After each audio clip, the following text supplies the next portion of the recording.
Hey y'all, how's it going? So, philosophical. I'm feeling philosophical. Philosophical.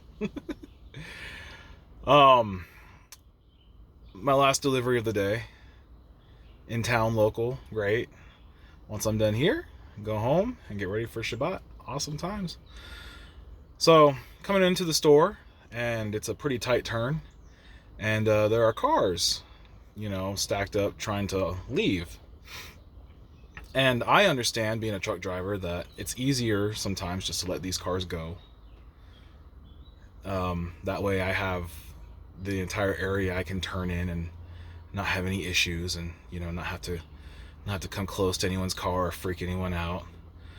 And so, I wait and I let the person know, like, hey, yeah, you can go ahead, even though I have the right of way. Go ahead and, clear the way. And so that's fine. And there's a gentleman in a pickup truck who sees me, and he obviously understands trucks. So he hangs back. And, he lets me know that he's going to hang back. He looks at me. We make eye contact. He's like, I'm going to stay here. Cool.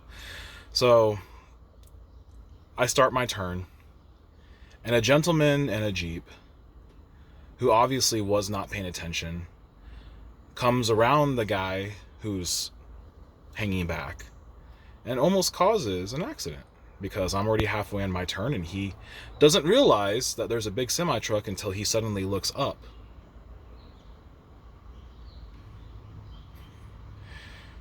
So I guess what I wanted to kind of focus on was looking ahead. We seem so focused in our lives, we spend so much time looking directly what's in front of us. We don't always look ahead. One of the things that I'm grateful for in my life is because of all the hours of being on the road and driving and seeing everything, and understanding that space and distance and time, are all, coalescing together.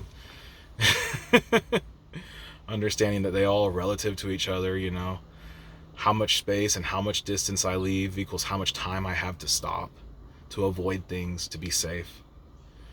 And so I understand that sometimes the best thing is to look ahead. Sometimes ahead is just a few feet, or sometimes ahead is all the way down the road. But looking ahead can help you through a lot of things. And, not zoning into what's right in front of you. And we're all guilty of it. We all look at what's right in front of us, and we focus on what's right in front of us. And sometimes we don't think to look up ahead and see the big picture, see what's going on. And this is not to call the Jeep guy out, we've all done it. But it just kind of made me think, is like, man, that couple seconds of him freaking out because he sees a turning truck coming towards him, and realizing way too late that he should have been looking ahead. Luckily I was going slow enough, and I was able to pause for a second. He was able to back up, and situation resolved. And the guy in the pickup truck just kind of looked at the guy in the Jeep and, kind of made like a shake your head motion, like, man, you should have been paying attention. But, looking ahead can sometimes save us a lot of heartache, a lot of trouble. So I guess the point of this video is look up, look ahead. Have a safe day. Shalom.